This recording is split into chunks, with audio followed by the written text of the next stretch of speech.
ప్రార్థించండి, పాల్గొనండి. Hosanna hosanna నూతన సంవత్సర ఆరాధన నిర్వహించే తేదీ 2025 డిసెంబర్ 31వ తేదీ బుధవారం రాత్రి 9 గంటలకు. నిర్వహించే స్థలం Hosanna Mandir, Nagarajapuram, Vatampedu road, Sullurupeta. Pastor George గారు. శ్రమల మధ్యలో ఎందుకు ఇరవబడుతున్నావు? శ్రమల మధ్యలో ఎందుకు నిలపబడుతూ ఉన్నావు? శ్రమల మధ్యలో ఎందుకు నిలిచి కన్నీరు కారుస్తున్నావంటే దేవుని దృష్టి నీ మీద లేదు. దేవుని దృష్టి నీ మీద లేకపోయినందు వలన నీ వ్యక్తిగత జీవితానికి, నీ కుటుంబానికి ఏం కలుగుతూ వచ్చాయి?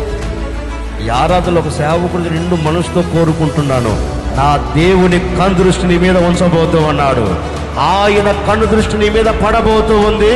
ఇక నీ శ్రమలకు ముగింపును కలగ చేయబోతూ ఉన్నారు. శ్రమకు ముగింపు కలగబోతూ ఉంది. శ్రమలకు ముగింపును కలగ చేయగలిగిన నా దేవుని కన్ను దృష్టి నీ మీద పడునుగాక. దైవజనులు వాక్య పరిచర్య చేసి ప్రత్యేక ప్రార్థనలు చేయుదురు. నూతన వాగ్దానము పొందుకొని నూతన గీతము పాడుచు నూతన సంవత్సరంలో ప్రవేశించదము రండి. నిర్వహించే తేదీ 2025 డిసెంబర్ 31వ తేదీ బుధవారం రాత్రి 9 గంటలకు. నిర్వహించే స్థలం హోసన్నా మందిర్, నాగరాజపురం, వాటంపేడు రోడ్డు, సూళ్లూరుపేట.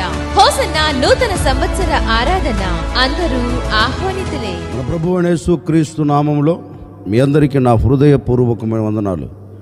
దేవుడి దినమంతా మీకు తోడై ఉండి మిమ్మల్ని ఆశీర్వదించి దీవించి కాపాడునుగాక.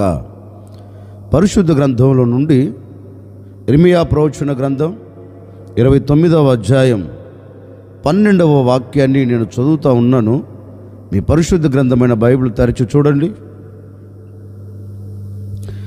మీరు నాకు మొరపెట్టుదురే అని, మీరు నాకు ప్రార్థన చేయుచు వత్తురే అని నేను మీ మనవి ఆలకింతును.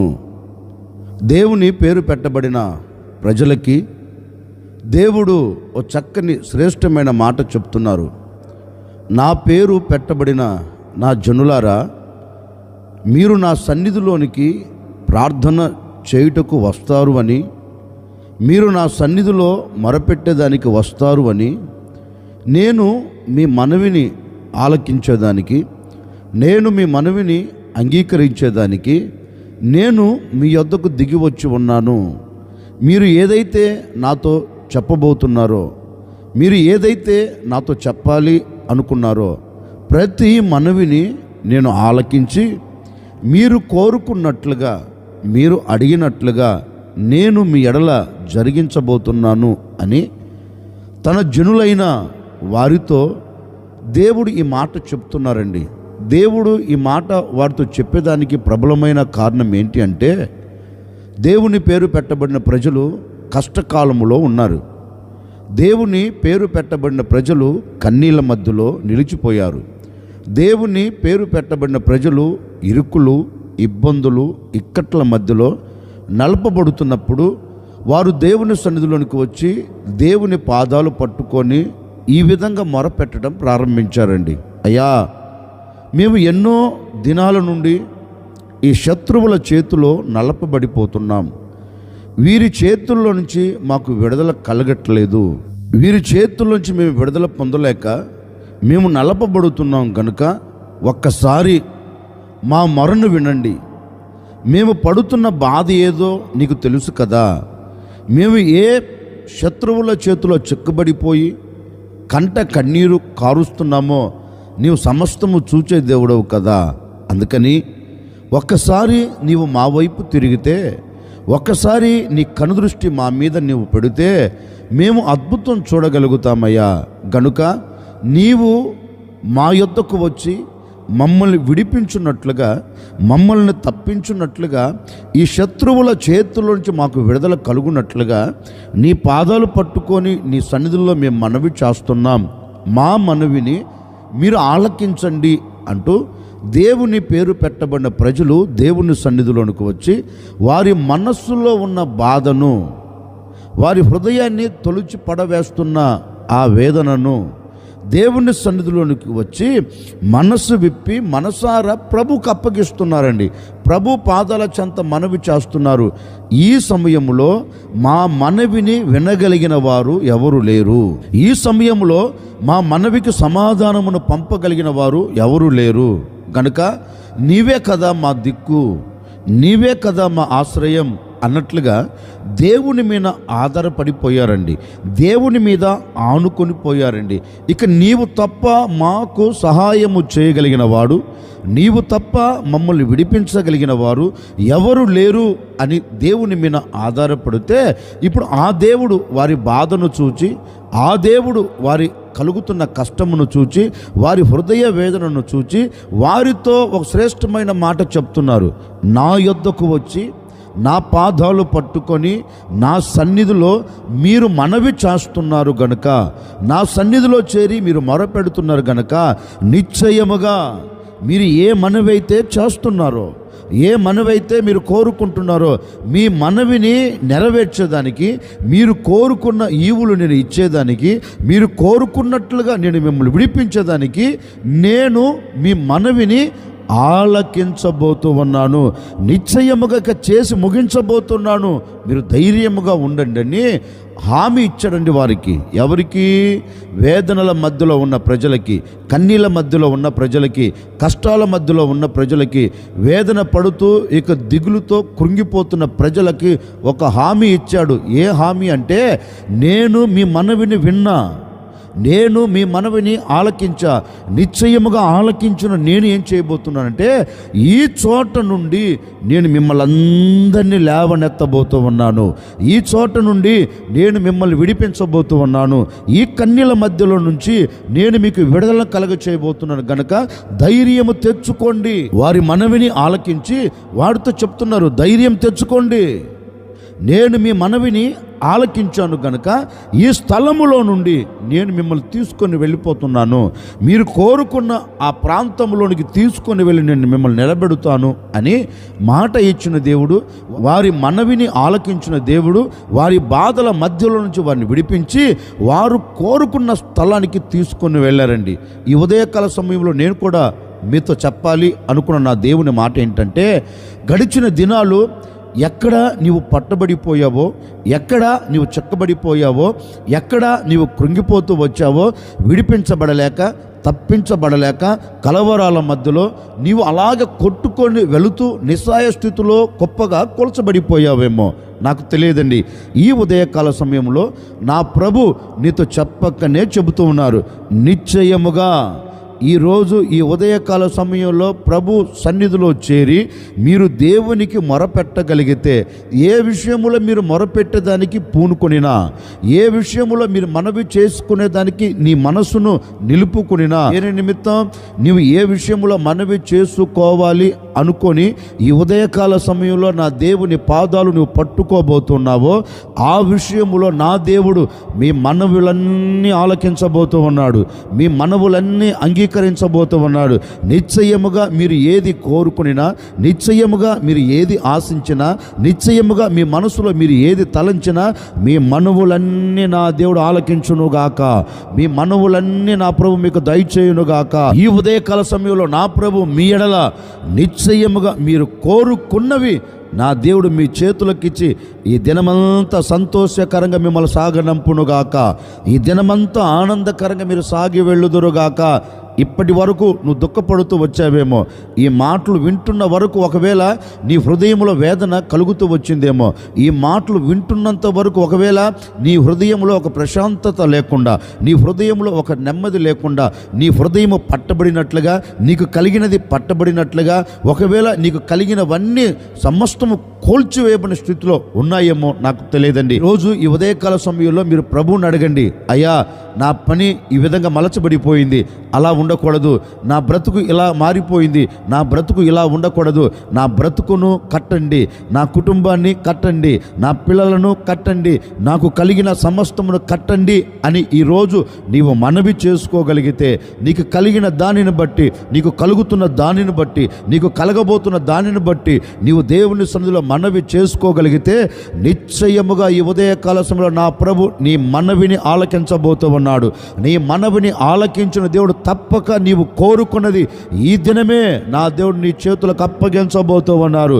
ఈ దినమే నీవు దానిని చూడబోతూ ఉన్నావు. ఈ దినమే నువ్వు దాన్ని అనుభవించబోతూ ఉన్నావు. దేవుని పేరు పెట్టబడిన ప్రజలు దేవుని సన్నిధిలోనికి వచ్చి వారు మనవి చేస్తే వారి మనవిని ఆలకించి వారి పట్ల అద్భుతం చేసిన దేవుడు ఈరోజు నీవు మొరపెడితే నీ మనవిని ఆలకించి ఎందుకు అద్భుతం చేయడు? ఓ సేవకుడిగా మనసారా నేను కోరుకుంటున్నానండి, ఈరోజు ఏదైతే నీవు కోరుకుంటున్నావో అక్షరాలుగా దేవుడు నీకు దయచేయునుగాక. నీ మనవిని నా దేవుడు తప్పక ఆలకించబోతూ ఉన్నాడు, తప్పక దాన్ని అంగీకరించబోతున్నాడు, తప్పక దాన్ని నెరవేర్చబోతూ ఉన్నాడు. ఈ దినం నీ మనవిని నా దేవుడు ఆలకించి నీ పట్ల అద్భుతమైన కార్యము జరిగించునుగాక. అందుకే దేవుని ప్రజలతో దేవుడు అంటారు, మీరు నా సన్నిధిలోనికి మొరపెట్టేదానికి వచ్చారు కదా, మీరు నా సన్నిధిలో ప్రార్థన చేసేదానికి వచ్చారు కదా, వచ్చిన మీ ప్రార్థన ఆలకించుటకు నేను మీ అంతకు దిగి వచ్చాను అని వారి ప్రార్థన వారి మనవిని ఆలకించి వారి పట్ల అద్భుతం చేశారండి. ఆయన మన మనవి ఆలకిస్తే మనకేం కలుగుతుంది? ఒకరోజు ఓ భక్తుడు దేవుని సన్నిధిలోనికి వచ్చి దేవుని సన్నిధిలో ఇలాగో ప్రార్థన చేస్తున్నాడు. ఏమని ప్రార్థన చేస్తున్నాడు అంటే, తనకు కలుగుతున్న వేదనను బట్టి, తనకు కలుగుతున్న బాధను బట్టి దేవుని సన్నిధిలోనికి అతను వచ్చి దేవుని సన్నిధిలో ఒక చిన్న ప్రార్థన చేస్తున్నాడు. ఇతగాడు దేవుని సన్నిధిలోనికి వచ్చి ప్రార్థన చేసేదానికి ప్రబలమైన కారణం ఏంటి అంటే, తల్లి తనకు ఒక నామకరణ చేసిందండి. ఇదిగో నేను నిన్ను వేదన పడి కంటిని గనుక ఇక మీదట నీ పేరు వేదన అని ఒక నామకరణ చేసి కన్న తల్లి కనులు మూసిందండి. ఆనాటి నుండి ఇతగాడు పెంచబడుతూ ఉన్నాడు. వయసు పెరుగుతుంది. వయసుతో పాటు ఇతని మీద మోపబడిన నింద తొలగిపోలేదండి. ప్రతివారు అంటారు వేదన వేదన అని, ప్రతివారు అతన్ని పిలుస్తున్నారు. ఆ మాట విన్న ఈ వ్యక్తి హృదయం తొలిచి పడవేస్తుందండి. ఎందుకంటే అందరి పేర్లు బాగానే ఉన్నవి కదా, అందరి పేర్లు ఆనందాన్ని తీసుకుని వచ్చేటట్లుగానే ఉన్నవి కదా, ఎందుకు నన్ను వేదనని పిలుస్తున్నారు? నేను ఏ పాపము చేశాను, నేను ఏ తప్పిదము చేశాను అన్నట్లుగా తన మనసులో ఈ మాట నాటుకుపోయి ఈ మాటను బట్టి దేవుని దగ్గరికి వెళ్ళిపోయారండి. అంటే ఎవరి దగ్గరికి వెళ్ళినా ప్రయోజనం లేదు, ఎవరిని ఆశ్రయించినా ప్రయోజనం లేదు అనుకున్నాడేమో కాబోలు. అందుకని ఇతగాడు దేవుని సన్నిధిలోనికి వెళ్ళి దేవుని సన్నిధిలో ఒక చిన్న ప్రార్థన చేస్తున్నారు. అయ్యా, నాకు కలుగుతున్న ఈ వేదనను నువ్వు చూస్తున్నావు కదా, నేను పడుతున్న ఈ బాధను నువ్వు చూస్తున్నావు కదా, నేను ఇక ఈ బాధ పడలేను, నేను ఈ బాధను ఇక అనుభవించలేను గనుక నీవు నా పట్ల ఒక అద్భుతం జరిగించు, నా మీద మోపబడి ఉన్న ఈ వేదనను నీవు కొట్టివేయి, నా మీదకి వచ్చి పడుతున్న ఈ కీడులో నుంచి నువ్వు నన్ను తప్పించు, ఇక నేను ఈ కీడును చూడలేకపోతున్నాను, ఈ వేదనను అనుభవించలేకపోతున్నాను, ఒక్కసారి నా సరిహద్దులను విశాలపరిచి నన్ను ఆశీర్వదించు, నన్ను దీవెనకరంగా మలుచు. ఏ చోట నాకు వేదన కలుగుతుందో, ఏ చోట నాకు అవమానం కలుగుతుందో, ఏ చోట నేను కన్నీరు కారుస్తున్నానో, ఏ చోట నేను హీనంగా మలచబడి అందరి నోట నుండి నేను ఏ విధంగా అవమానపరచబడుతున్నానో నీకు తెలుసు కదా, ఆ చోట నుండి ఒకసారి నన్ను లేవనెత్తి నన్ను ఆశీర్వదించండి. ఈ ప్రాంతంలో ఈ ప్రజల మధ్య నన్ను దీవెనకరంగా మలచయ్యా, నా మీదికి నా జీవితంలో కీడు రాకుండా నన్ను తప్పించు అని దేవుని సన్నిధిలోనికి వెళ్ళి ఓ చిన్న ప్రార్థన చేశాడండి. పరిశుద్ధ గ్రంథం చెప్పకనే చెబుతుంది, ఇతగాడు దేవుని సన్నిధిలోనికి వెళ్ళి, ఎవరు? ఎబ్బేజు దేవుని సన్నిధిలోనికి వెళ్ళి దేవుని పాదాలు పట్టుకొని మొరపెడుతూ ఉండగా ఆకాశం మందున దేవుడు అతనితో అంటున్నాడు, ఎబ్బేజు, నీవు దేని నిమిత్తమైతే మనవి చేస్తున్నావో, దేని నిమిత్తమైతే నా పాదాలు నువ్వు పట్టుకున్నావో, ఏది కావాలని నువ్వు కోరుకుంటున్నావో, ఏది కావాలని ఆరాటపడుతూ నా సన్నిధిలోనికి వచ్చి మనవి చేస్తున్నావో, నిశ్చయముగా నీవు నా సన్నిధిలో చేరి చేసిన ఈ మనవిని నేను నీకు దయచేయబోతూ ఉన్నాను. నిశ్చయముగా ఈ కార్యం నీ పట్ల నేను జరిగించబోతూ ఉన్నాను. నీవు కోరుకున్నది, నీవు నా సన్నిధిలో ప్రార్థన చేసిన ఆ ప్రార్థన నేను విన్నాను. విన్న నేను ఇప్పుడు ఏం చేయబోతున్నానంటే, నీవు చేసుకొనిన మనవికి నేను తప్పక కార్యమును నీకు దయచేయబోతున్నాను. ఏదైతే నువ్వు నా సన్నిధిలో మనవి చేసుకున్నావో దానిని నేను నీకు దయచేయబోతున్నాను అని దేవుడు తనకు దయచేశాడంటండి. దేవుడు తన ముంగిట నిలబెట్టాడు. ఈ ఉదయకాల సమయంలో నేను కూడా మీతో చెప్పాలనుకున్న మాట ఏంటంటే, ఒకవేళ ఎబ్బేజు పడిన వేదన నువ్వు పడుతున్నావేమో, ఎబ్బేజు పడుతున్న కన్నీరు నువ్వు పడుతూ వచ్చావేమో, ఒకవేళ ఎబ్బేజునకు కలిగిన అవమానం నీకు కలుగుతూ వచ్చిందేమో, ఎబ్బేజు చూస్తున్న ఆటుపోటులు అవంతరాలు ఒకవేళ నువ్వు చూస్తూ వచ్చావేమో, ఎబ్బేజు మీదికి వచ్చిన కీడు ఒకవేళ నీ మీదికి నీ కుటుంబం మీదికి వచ్చిందేమో, నాకు తెలియదండి.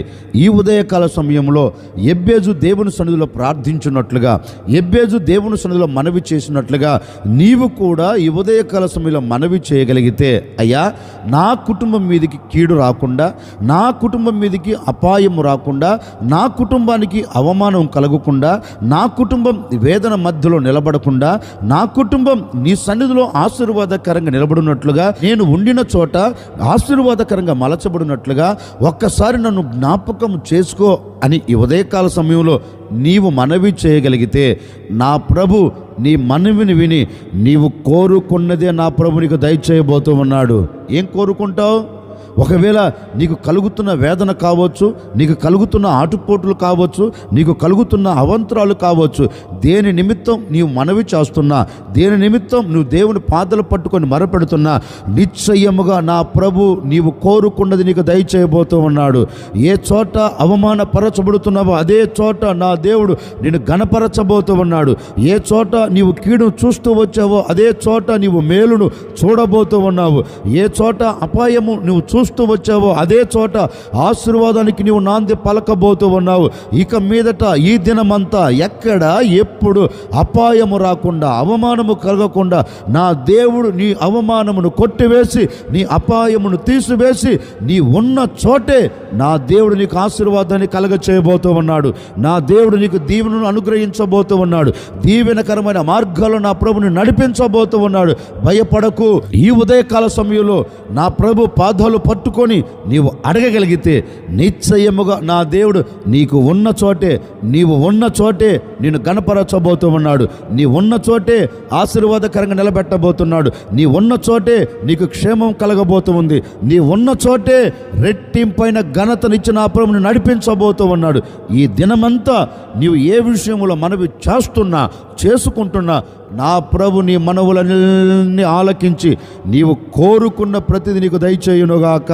అందుకే ఎబ్బేజు గురించి పరిశుద్ధ గ్రంథం చెప్తుంది, దేవుడు అతడు చేసుకున్న మనవిని అతనికి దయచేసెను. ఓ సేవకుడిగా నేను కూడా మనసారా కోరుకొని మిమ్మల్ని ఆశీర్వదిస్తున్నానండి. ఈ దినమున నీవు చేసుకుంటున్న మనవి నా ప్రభు నీకు దయచేయునుగాక, నా ప్రభు నీకు అనుగ్రహించునుగాక.